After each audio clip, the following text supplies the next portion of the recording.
In today's bonus episode of Dark Tower YouTube, we're taking the deepest dive that I'm aware of into the final essay called My Understanding of the Truth from the book The Wastelands. There are immense spoilers for the first 3 books of the Dark Tower series in this video, so if you have not finished reading the end of The Wastelands, stop, turn this off, come back once you're finished. Everyone else, welcome back to Dark Tower YouTube, where we're taking a deep psychological dive into the magic, the mystery, and the metaphysics of Stephen King's magnum opus, The Dark Tower. My name is Michelle McEwen. I am your host, and I'm really glad to be back here with you doing this episode. If you're not aware of what's going on here, I'm going through each of the 8 Dark Tower series books. We're doing it in a book club kind of reading way, going down to that sandy bottom, sifting through, coming up with all kinds of hidden treasures, an occasional jawbone. I find some wormholes through which I'm doing side quests and bonus episodes, just like the one you are watching here. If you're what I call a tower junkie, that means you've read the series not just once, but probably several times. I've got videos just for you, where we kind of pan out and look at the bigger picture of this series and see what Stephen King was telling us all along about this story. This episode, though, is only going to go through the end of The Wastelands. No spoilers for the entire series. If there's anything in this final essay that's hinting at a larger picture, and there are, I'm going to reserve that for the Tower Junkies only episode about the Wastelands, coming soon to a theater near you. In my current reading of the Wastelands, I got up to where we're looking at Jake Chambers' final essay, My Understanding of Truth, and started picking it apart and realizing, oh dang, there's a lot here, and this is going to be at least 30 minutes diversion from the rest of the story, so why not make it a bonus episode? Let's get going, because there really was more than I expected to find here. So we joined Jake Chambers in 1977 in New York City at the Piper School. He's going insane because he has this split life where he's remembering Roland's world and he's remembering his own world. He never got pushed in front of that car because Roland, broke the space-time continuum when he killed Jack Mort, the pusher who was due to push Jake in front of the car that would kill Jake, sending Jake into Roland's world. So that's where the split happened, and Jake's been arguing internally about whether or not he is alive or dead. It's been 3 weeks, we're told. He's reached the breaking point as he sits in English class. He's looking down at this final essay, which he has no remembrance of writing. This is in lieu of a final test. It is an essay. It was supposed to be 2,000 to 5,000 words. The topic given to the students was my understanding of truth. So Jake looks down at his final essay, which is news to him, and he sees on the cover page there are pictures, images. So he has an image of number 10 Downing Street and a picture of an Amtrak train. He's like, oh, what the hell's in this final essay? He opens it up, and now I'm going to read directly from the book to you. King writes, My Understanding of Truth by John Chambers. I will show you fear in a handful of dust. T.S. Butch Eliot. My first thought was, he lied in every word. Robert Sundance Browning. The gunslinger is the truth. Roland is the truth. The prisoner is the truth. The Lady of Shadows is the truth. The prisoner and the lady are married. That is the truth. The way station is the truth. The speaking demon is the truth. We went under the mountains, and that is the truth. There were monsters under the mountain. That is the truth. One of them had an Amoco gas pump between his legs and was pretending it was his penis. That is the truth. Roland let me die. That is the truth. I still love him. That is the truth. When is a door not a door? When it's ajar, and that is the truth. Blaine is the truth. Blaine is the truth. What has 4 wheels and flies? A garbage truck, and that is the truth. Blaine is the truth.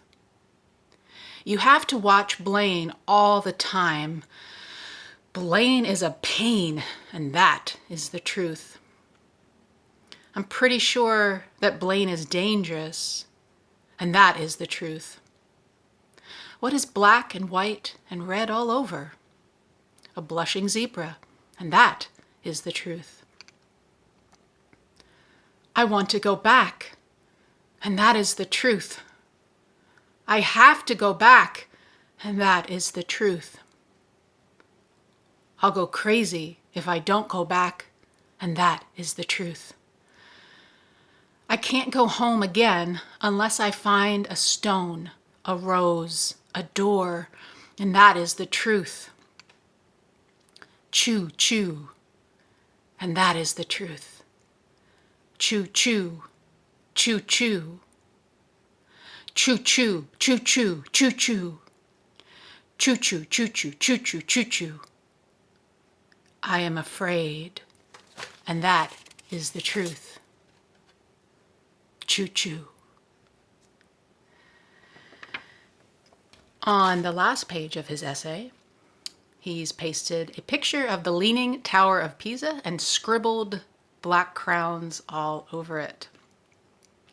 Now, that was not the entire excerpt, as King interrupted our reading with Jake's English teacher interrupting, talking. She's up to some shenanigans, throwing around book titles like Lord of the Flies and Catch-22. But I'll be hitting that part of things in the regular show episode. We're going to stick strictly to the essay here. Are you ready? We're going to go through piece by piece and pull out what the amazing, brilliant, and talented Mr. Stephen King was talking to us about. On the cover page, we have a picture of 10 Downing Street and the Amtrak train. We've read book 1 and book 2. We know about doors, so we see the door and we say, yeah, got it, sure. But did you know that 10 Downing Street is a black door? Or if we said it another way, it is a door that was painted black. And so that has definite dark tower vibes, but also we've already read the part where Eddie is dreaming of New York City and walked by the record store where Painted Black was playing. So more connections there than meets the eye. Amtrak trains. I looked up pictures of Amtrak trains from the 1990s, and I found a model called the Silver Meteor. This was a line of trains. I think it was New York to Florida, which King would have been familiar with because he and his wife became snowbirds at some point from Maine. Anyway, the shape of this particular train reminds me of Blaine in that kind of bullet-shaped, tapering, smooth nose. So go have a look and see what you think. We're going to talk about the title of this essay. It's an interesting topic, and I think it definitely sounds like something we would be asking a 6th grader to write as part of an essay or theme or something like that. In the context of this story, it gets deep. Because specifically here, we're asking a child who's losing his sanity who is not sure what is real or not anymore, what he understands to be true. So that's a big ask, and we're going to have things revealed to us which tell us what might be real that he's having this split mind about. Jake opens up with 2 quotes.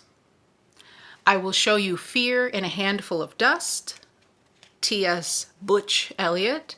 And my first thought was, he lied in every word. Robert Sundance Browning. Butch Cassidy and the Sundance Kid was a 1969 film starring Paul Newman and Robert Redford. God bless their handsome as sin souls. They are this Western duo. This is a Western buddy flick. We're also including Sundance's girlfriend, Etta, in the mix.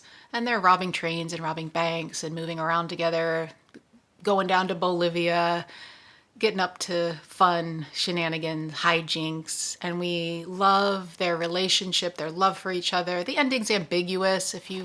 This is an old movie, but the ending's ambiguous, but it seems as if they both go down together. It's unclear, but they've got each other's backs.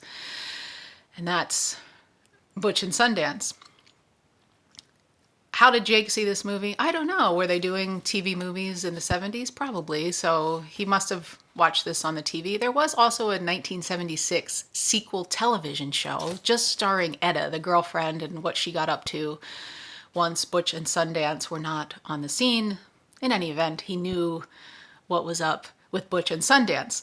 So what? In the context of this essay, well, we have my understanding of truth, and the first 2 things that Jake is talking about is fear and lies.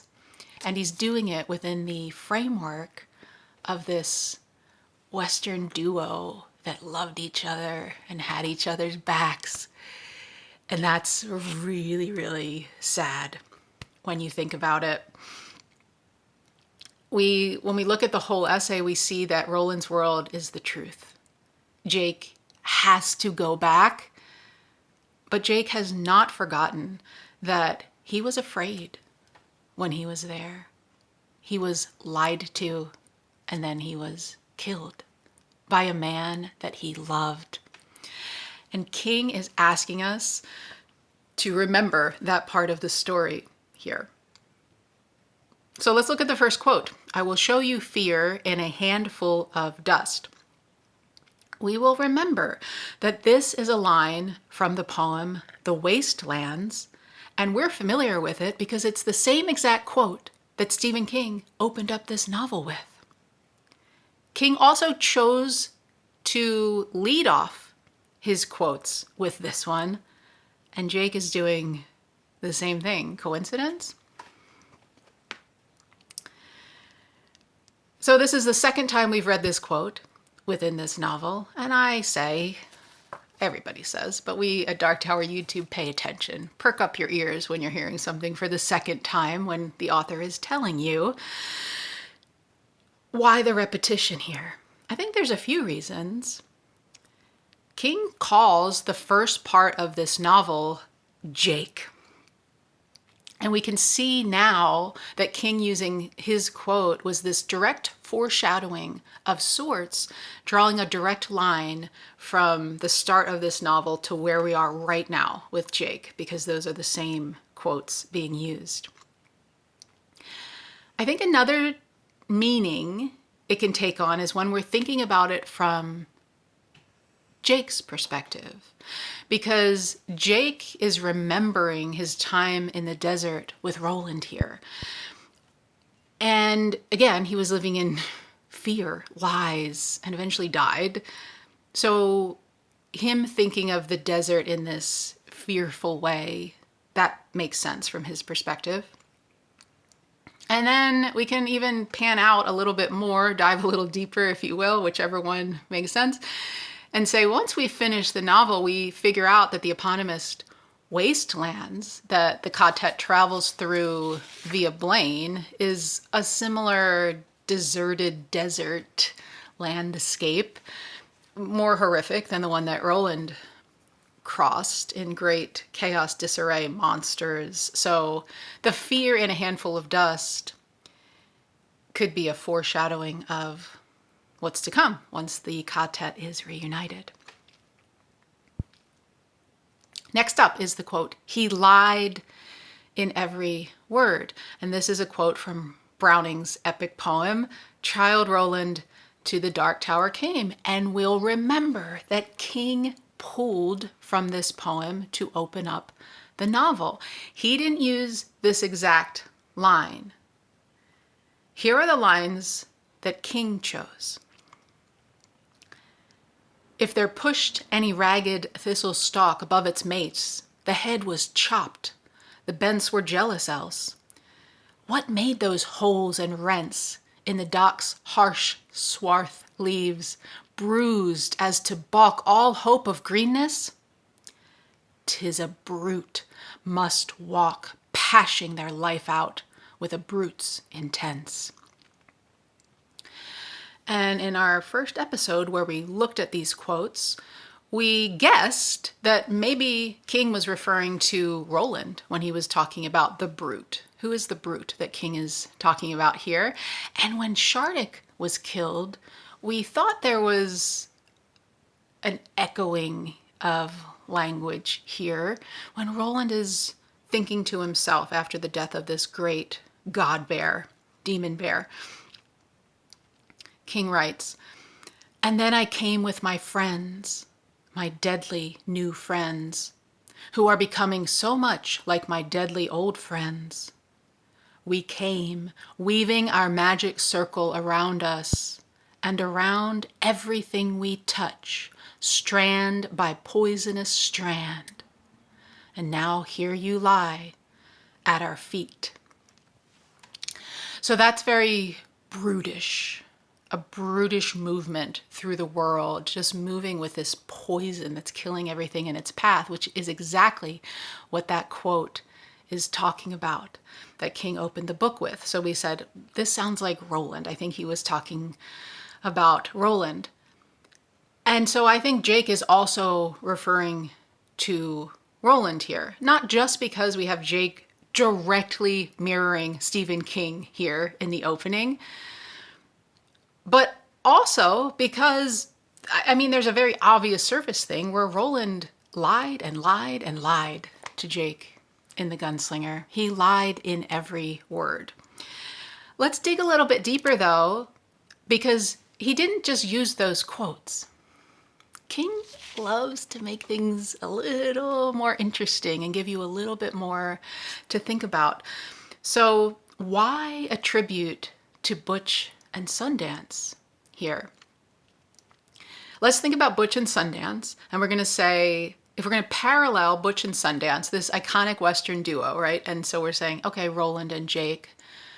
Roland is Butch because Butch was kind of the leader of the gang, and we have that first quote about fear in a handful of dust. We could look at that through Roland's perspective and say that his time in the desert was not the highlight of his life. It was a rough time. He nearly died until Jake saved him. And then for the next stretch, he was dying psychologically of the torture of deciding that he was going to sacrifice this boy that he had already loved. So we could think about Butch saying fear in a handful of dust, paralleling Roland. That makes sense, right? So what about Sundance? Well, this is the Sundance Kid, and Jake's a kid, so there you have it. But at this point in the novel, we've already heard that Jake's father does not refer to Jake by his name, very rarely, but he calls him the kid. And of course, in our main book club episode, we talked about how that interestingly parallels Roland calling Jake the boy. In his current New York City situation, all Jake can think about is Roland, his love for him, his betrayal by him, and all of that is why I think Jake is referring to Roland with that quote. So this opening, that's all really big. That there's so much there. And I think it highlights this idea that Jake is not only being torn apart by am I alive or am I dead? That's the surface conflict. There is this deeper conflict about his split feelings for Roland. And we saw this theme a few pages before we got into the essay, where Jake is thinking of his time with Roland. He's in the auditorium, they're singing this school song, and King writes, Jake mouthed the words and thought about the place where he had awakened after dying. At first, he had believed himself to be in hell, and when the man in black came along, he had been sure of it. Then, of course, the other man had come along. A man Jake had almost come to love. But he let me fall. He killed me. So there's that contrast and conflict being set up. And in this quote, he lied in every word. We're kind of reinforcing that. And we get those split feelings again later in this essay, where he says, Roland let me die.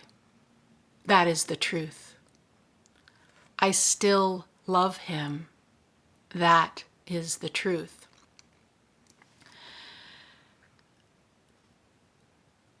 This is Jake's deeper conflict, which is kind of a three-beat if we think about it in terms of the setup with Jake thinking about that, the introduction of the theme through his choice of quotes to open the poem, and then directly saying it with language that mirrors even what he was saying a few pages before. So Jake is talking about Roland there.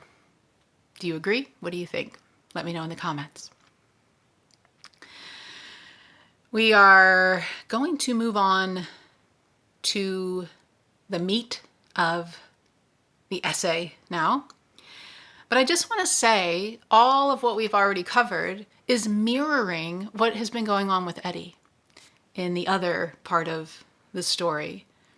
Because he's dreaming of You Can't Go Home Again, which was written by Thomas Wolfe, whom King also quotes at the beginning of The Gunslinger. So we have more than just Jake writing an essay here. Oh, and it's kind of paralleling what Stephen King did when he opened the story. Oh, and it's also paralleling what Eddie has got going on.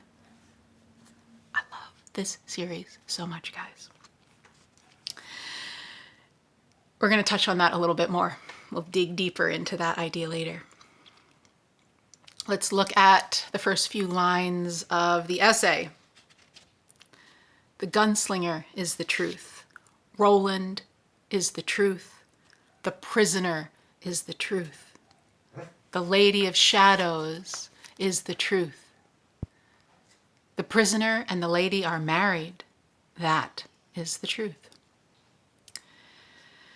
So these first few lines are Jake channeling, telling us what is presently happening in Roland's world. This is Roland's present, current situation.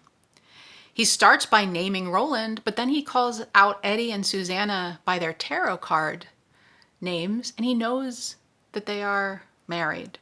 So he's linking the three of them here in some way, understanding that they are quartet, and that is the truth. That sets us up to believe, because we know what he just told us is true, because we've been reading the story. So we say, he does know what the truth is. So everything that follows here is also likely going to be true. Next up, the way station is the truth. The speaking demon is the truth. We went under the mountains, and that is the truth. There were monsters under the mountain. That is the truth. One of them had an Emoco gas pump between his legs and was pretending it was his penis. That is the truth. Roland let me die. That is the truth. I still love him. That is the truth. So this section is going back to Jake's time. So Jake's past other timeline with Roland in the desert, the things that he is remembering about that. And this we just talked about, ending with Roland, let me die, I still love him, is that split. But there is a subtle shift here, because when we looked before, it was King saying Jake had almost come to love him. But within the context of this essay, Jake says, I still love him. That is the truth. So a movement from vague feelings, I almost did, to no, I did and I still do. And again, this is the truth. At least that's how it's being laid out to us based on how we started the essay. When is a door not a door? When it's ajar, and that is the truth. Blaine is the truth. Blaine is the truth. What has 4 wheels and flies? A garbage truck, and that is the truth. Blaine is the truth. You have to watch Blaine all the time.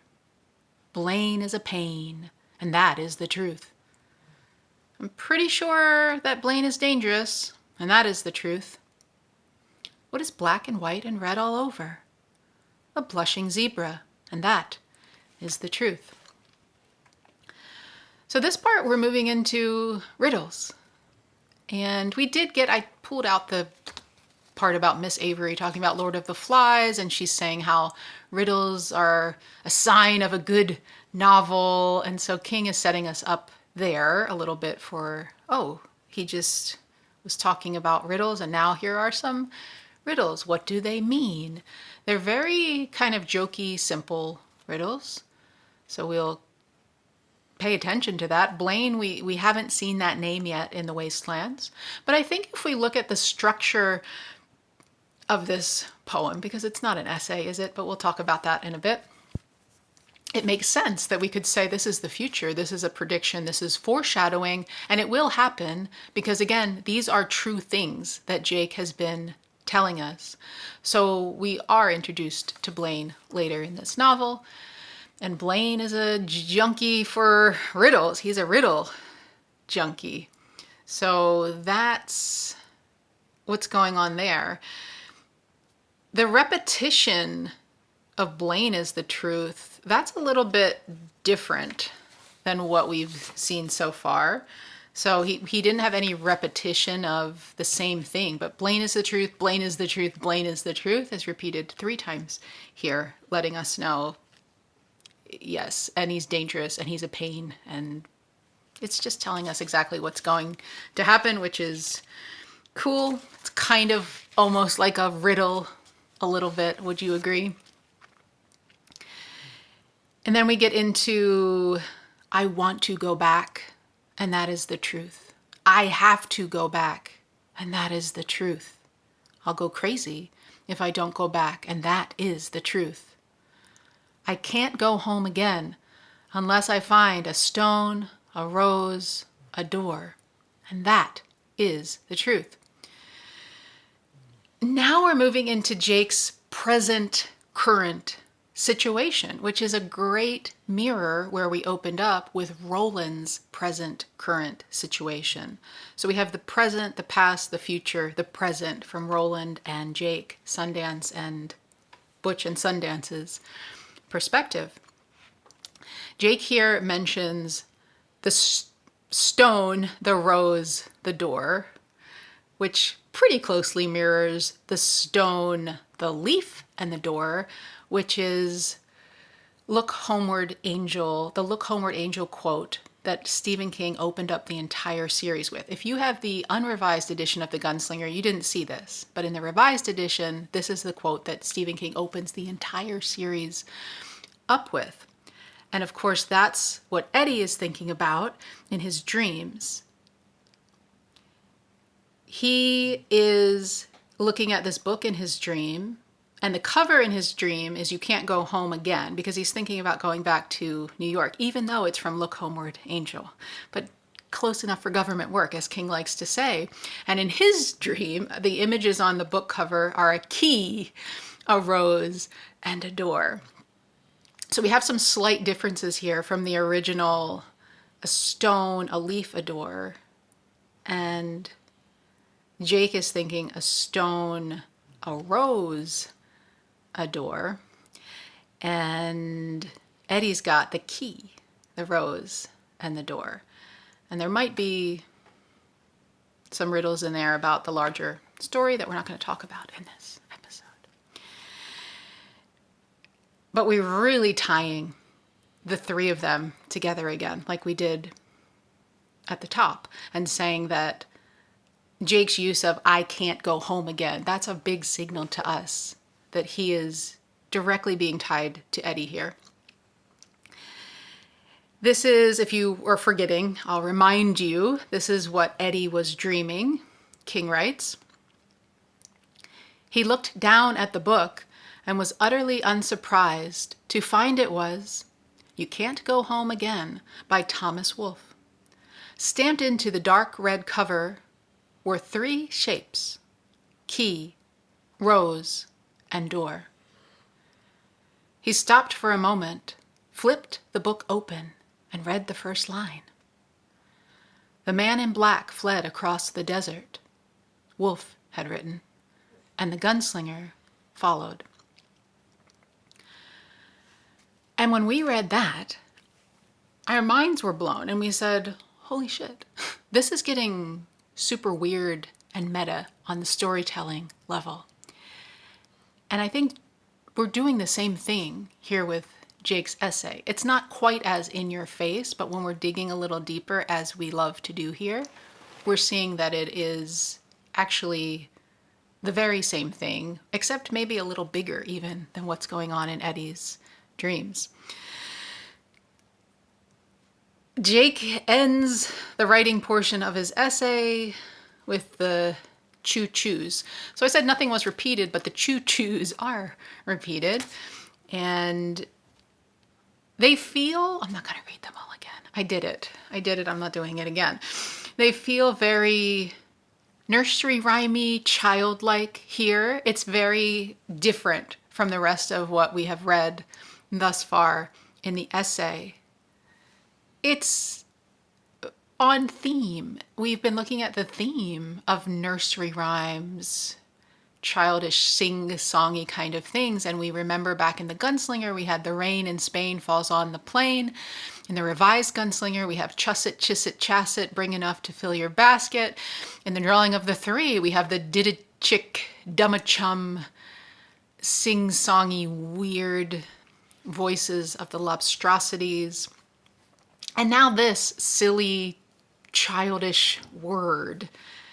We're not rhyming it with anything, just repeating it in this kind of silly way that little kids would get a kick out of. It's kind of dumb-a-chummy in that way.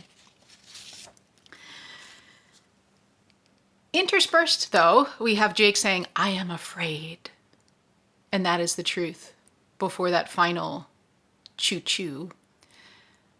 And that brings us back to the idea of fear with which Jake opened his essay, reminding us once again that if and when Jake does manage to get back to Roland's world, there's going to be a major unresolved conflict between him and Roland regarding the issues of fear and trust. And of course, King will address that conflict several times once Jake and Roland have reunited. And it makes me cry every single time. On the last page of Jake's essay, he's pasted a picture of the Leaning Tower of Pisa and scribbled Black Crown over it. So on the surface, this is just Dark Tower vibes. But let's look a little deeper and remember that Balazar's club was called the Leaning Tower. And we'll also remember Eddie's dream, in which he saw the black smoke monster, the black cancerous clouds emerging from the tower. coming to swallow him up. So this big black amorphous cloud. So this image is tying Jake and Eddie together yet again, where pretty much Jake is drawing what Eddie saw in his dream. Is it just that, or is it also Jake having that feeling of the Dark Tower coming for him?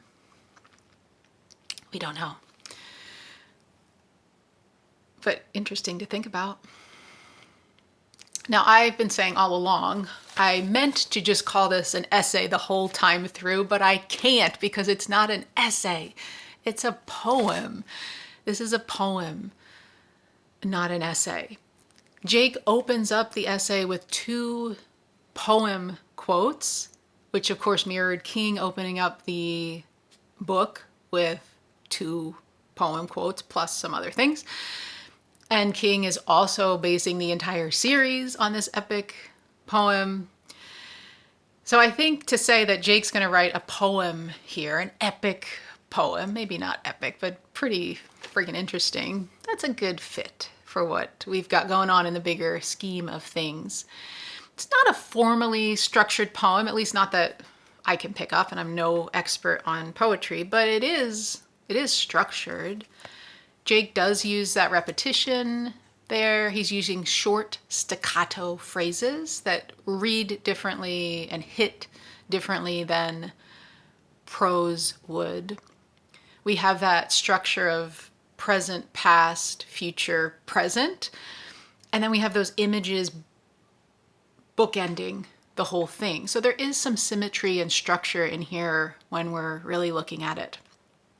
And those choo-choos at the end, if you go back and look at it, we move from 1 choo-choo, 2, 3, 4, back to 1.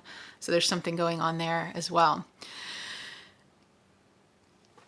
This is a poem that is revealing to us things that are true. So like we kind of hit on in the beginning, it's set up immediately to tell us Jake knows what is true. And everything that follows we have to assume is true to some degree or another. And some of that we can guess at and then see, oh, it was foreshadowing for other parts of this story. And then other parts we also are just saying he loves him. That's a shift from what we were seeing, this split mind.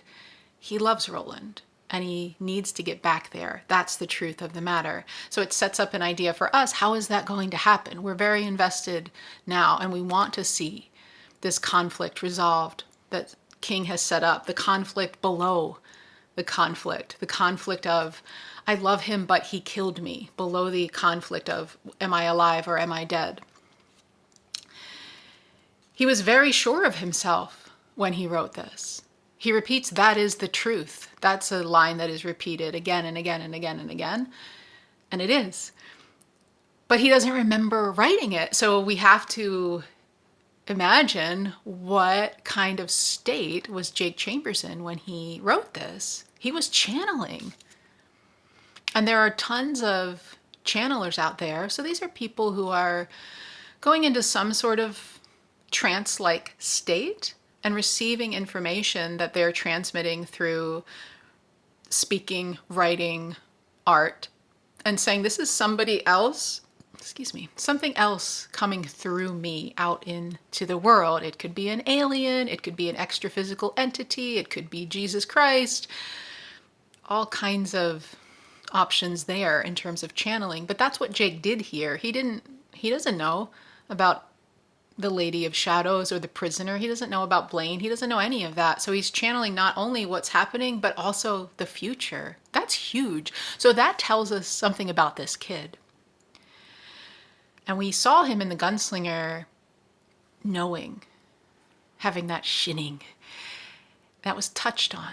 We learned that about Jake. But when we look at this final essay and we really deep dive it like we just did, we say, oh, he's literally psychic and able to channel things that are going on in other worlds than these. That's massive. And that sets us up for an expectation of what we're going to see, how we're going to see Jake showing up on the other side. And we noticed that Eddie's psychic abilities, his déjà vu, his ability to see the things in the wood when he's going to carve it, his mystical dreams, the vision that he has of the Dark Tower, the rose in the fire.